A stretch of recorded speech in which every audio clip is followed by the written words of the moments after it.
Dans la province du Yunnan, le mont Jingmai, qui fait partie de la ville de Pu'er, abrite l'une des plus grandes forêts de thé anciennes au monde, qui couvre une superficie d'environ 1200 hectares.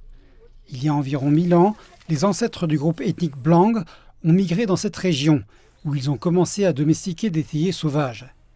Su Gowen, un villageois local très respecté, explique que le thé a joué un rôle essentiel dans la vie de la communauté Blang au fil des siècles.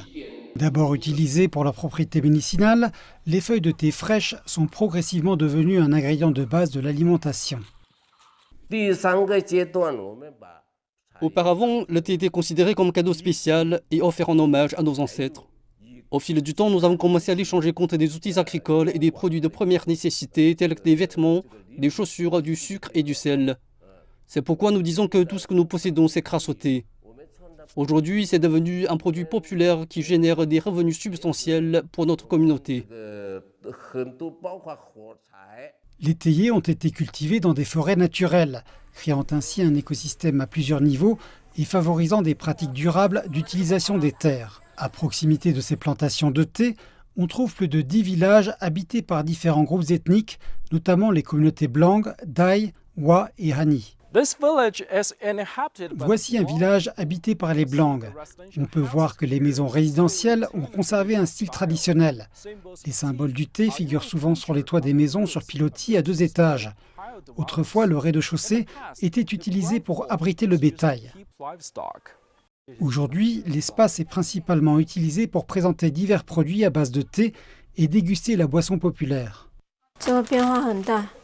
Nous avons opéré des changements importants.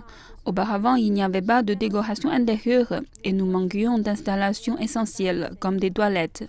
Aujourd'hui, nous disposons de tous ces équipements. Au fil du temps, la culture du thé a été soigneusement préservée et transmise de génération en génération. Dans chaque plantation de thé, un arbre ancien est sélectionné comme arbre de l'esprit du thé.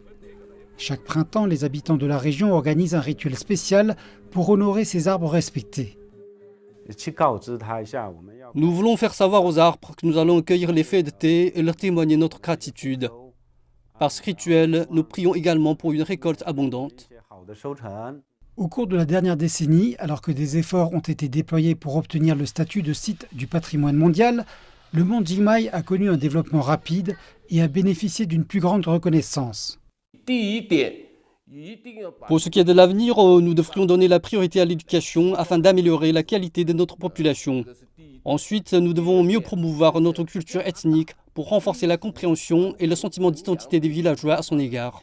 Su Gowen insiste sur le fait que la population locale devrait également s'en tenir au concept de protection tout en recherchant le développement, car les arbres à thé anciens sont irremplaçables.